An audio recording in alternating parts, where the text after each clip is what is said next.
Well, come to Mummy Favour stories. The sun had just woken up in the sky. Its soft light covered the hills and the wide open ground outside the town. Birds were singing, and people were already walking on the dusty road. That day was not like other days. A man named Jesus had come near the area, and news spread very fast. One person told another, and that one told another. Soon the whole place was talking. Jesus is here. Some had heard he healed sick people. Some had heard he spoke words that made the heart feel calm. Some just wanted to see him with their own eyes. So they came. Old men walked slowly with sticks. Mothers carried babies on their backs. Children ran ahead happily. Friends helped weak people along the road. Nobody wanted to miss him. They did not come because of food. They did not come because of gifts. They came because when Jesus spoke, people felt hope inside. The kind of hope money cannot buy. Jesus stood on a gentle slope where everyone could see him. He looked at the people kindly, like a father happy to see his children. Then he began to teach. His voice was calm but clear. Even the wind seemed to slow down to listen. He told them about love. He told them about forgiving each other. He told them that God cared for them, even the poor, even the forgotten. The people listened quietly. No one pushed. No one argued. No one wanted to leave. Time passed. Morning became afternoon. Afternoon slowly became evening. But nobody noticed how long they had stayed. Normally, people would start thinking about food. Let's go cook. Let's go home. Let's eat. But not this time. The words of Jesus were sweeter than bread to them. As people say today, when the heart is full, the stomach can wait. Children who normally cried were sitting still. Hungry men forgot their tired legs. Even the weak stayed strong just to hear one more sentence. Jesus continued teaching, moving gently among them, sometimes sitting beside them, sometimes standing. And the crowd kept growing. More people arrived from nearby villages. They saw the large gathering and joined. Nobody planned to stay long, but nobody left. And without realizing it, the first day ended, with thousands of people still sitting there, still listening, still following him. The sky turned orange, then purple, then dark blue. Stars came out one by one, like small lamps God hung in the sky. Still, nobody went home. People sat on the grass in the bare ground. Some leaned on rocks. Parents held sleeping children in their arms. They were tired, yes, but they were peaceful. Jesus continued speaking gently. His words were not loud, yet everyone could hear. It was as if the heart understood even when the ears were tired. After a long time, many people slept where they were. Not in houses, not in beds, right there outside. Morning came again. The sun rose and warmed the earth. People stretched their bodies and looked around. Normally, this is the time people hurry home to cook food, but that morning nobody stood up to leave. Instead, they waited for Jesus to speak again. He smiled at them and continued teaching. He told them God sees every tear. He told them no one is forgotten. He told them even a small person matters to heaven. The people listened more carefully than the day before. Hours passed. By afternoon, some stomachs began to make small sounds. Children whispered to their mothers, "Mama, I am hungry." The mothers hugged them but stayed. The fathers were weak but remained sitting. They had come to listen, and they did not want to miss even one word. Evening came again. This was now the second day. Some people had brought small food from home, but it finished quickly. Others had brought nothing at all because they did not expect to stay long. Yet nobody complained loudly. Nobody blamed Jesus. They only stayed close.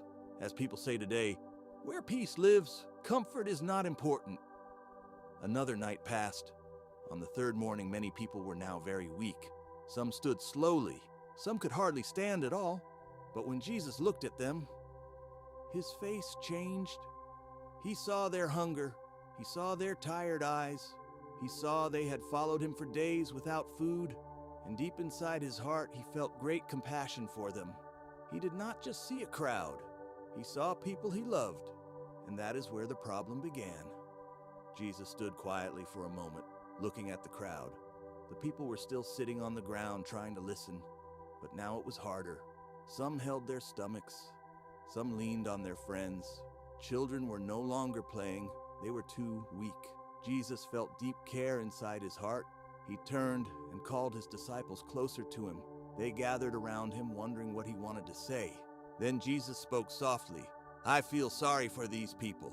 They have stayed with me for 3 days, and they have nothing to eat. If I send them home hungry, some of them may faint on the road." The disciples looked at the crowd again. The disciples looked at him again. No cooking fire, no baskets of food, nothing prepared. Yet he told the people to sit as if a meal was coming.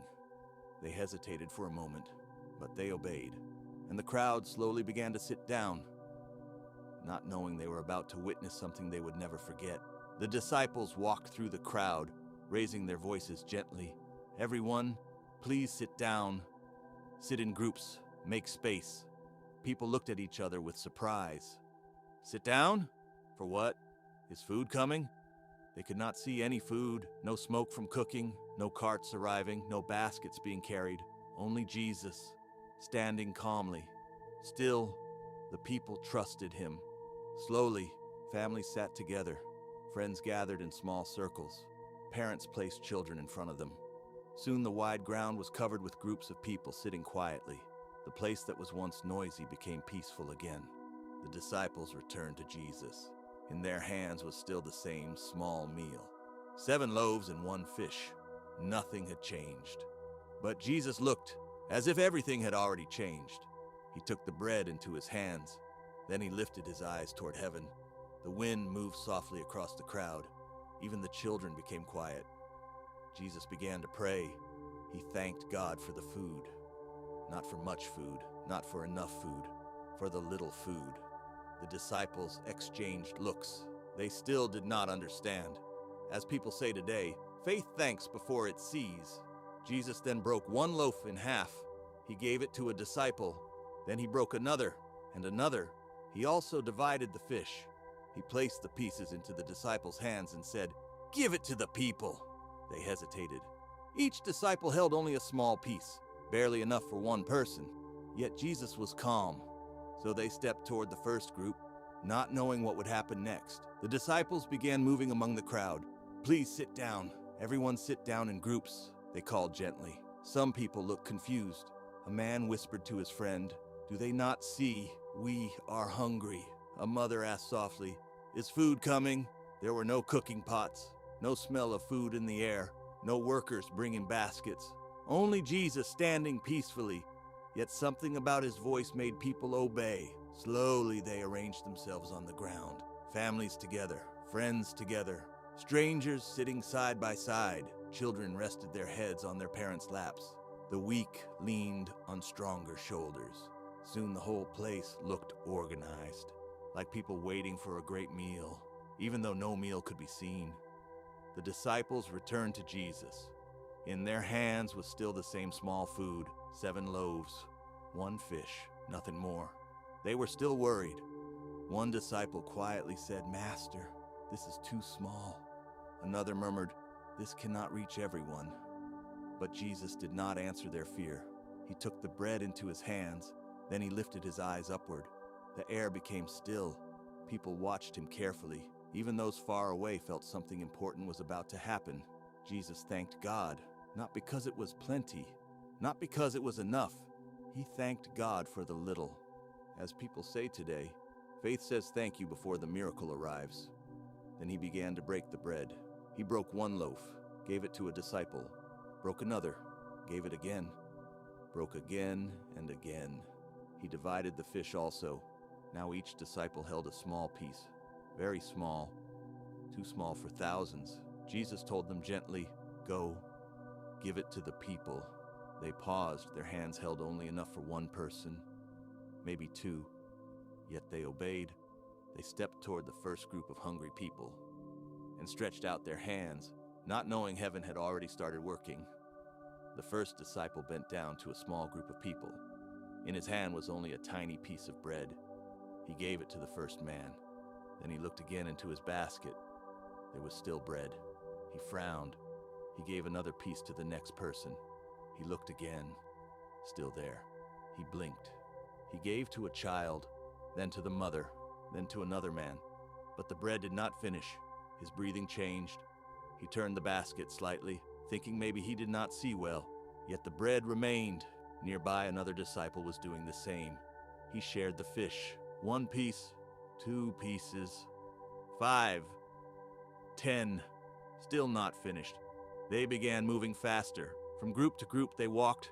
The more they gave, the more remained. The crowd slowly noticed.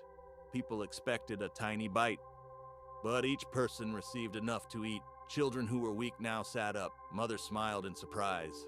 Old men straightened their backs. A whisper spread through the crowd. The food is not finishing. The basket is still full. How? The disciples looked at each other from a distance. No one spoke loudly, because they all understood at the same time this was no longer normal. As people say today, God starts where human strength ends. They kept serving. Their arms became tired, but the food did not. They moved across the whole field, row after row, group after group, and still there was food in their hands. The disciples kept walking from one group to another, from one family to the next. Every time they stretched out their hands, people received food. At first, the crowd ate slowly, unsure. They expected the food to finish any moment, but it did not. So they ate properly. Children who had been weak now chewed happily. Mothers fed their babies gently. Fathers laughed in surprise. An old man who could barely stand earlier now sat upright and said, "I feel strong again." Some people even asked carefully, "May I have a little more?" The disciples looked at their baskets and nodded. There was still food. They gave again.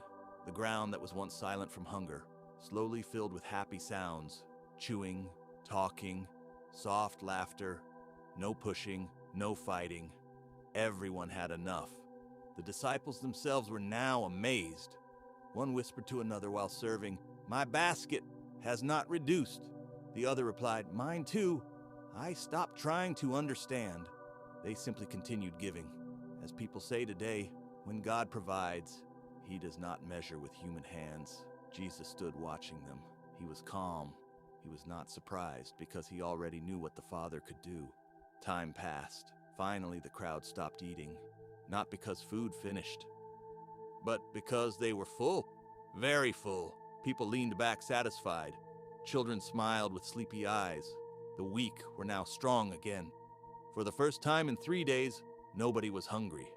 And still, food remained. After everyone finished eating, a peaceful silence rested over the place. Not the silence of hunger anymore, but the silence of satisfaction. People rubbed their stomachs and smiled. Children leaned on their parents, happy and full. The weak now looked strong again. The disciples stood still for a moment.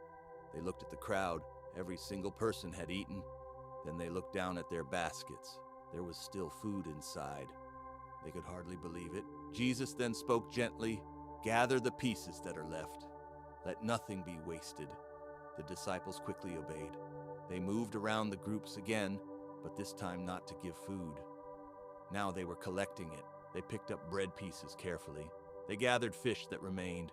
They filled basket after basket. 1 basket, 2 baskets, 3, 4, 5. They kept counting. The number grew.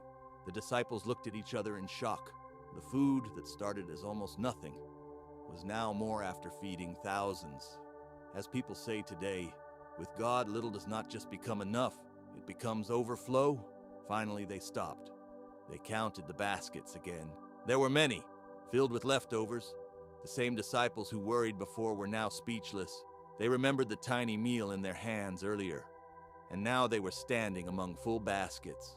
The crowd also began whispering, "This is not ordinary. God has visited us." And everyone knew they had witnessed something they would tell their children forever. After the baskets were gathered, the people stayed seated. Nobody rushed away. They were full in their stomachs, but also full in their hearts. They kept looking at Jesus. Some were smiling. Some were thinking deeply. Some did not even know what to say. The disciples stood nearby, still holding the baskets. They now understood this was not only about food. Then Jesus spoke to them gently so they could understand. "You followed me because you were hungry and tired, and I cared for you. But remember, people are not only hungry for bread, the heart also becomes hungry. The crowd listened carefully. He continued, "Food gives strength to the body for today, but truth gives life to the heart forever." They began to understand. For 3 days they had stayed because his words gave peace inside them. The miracle was not just to fill stomachs, it was to show them who God is. God sees needs. God cares. God provides. One man whispered to his friend, "We worried about food." But he was already thinking about us. A mother hugged her child and said softly, "Now I know God has not forgotten us." As people say today, God knows tomorrow while we worry about today. Jesus then looked at his disciples. They remembered their fear earlier. Where will we find food? Now they had the answer. In their hands, the food was small. In his hands, it became more than enough, and their faith quietly grew stronger. The sun was beginning to go down again. Golden light covered the ground where thousands had sat and eaten. The wind moved softly, and the place felt calm after the great moment. Jesus looked at the people with kindness. It was now time for them to return to their homes. Slowly, families began to stand. Parents lifted their children, friends helped the elderly walk, but nobody left the same way they came. They came curious. They left believing. As they walked along the roads, they talked excitedly.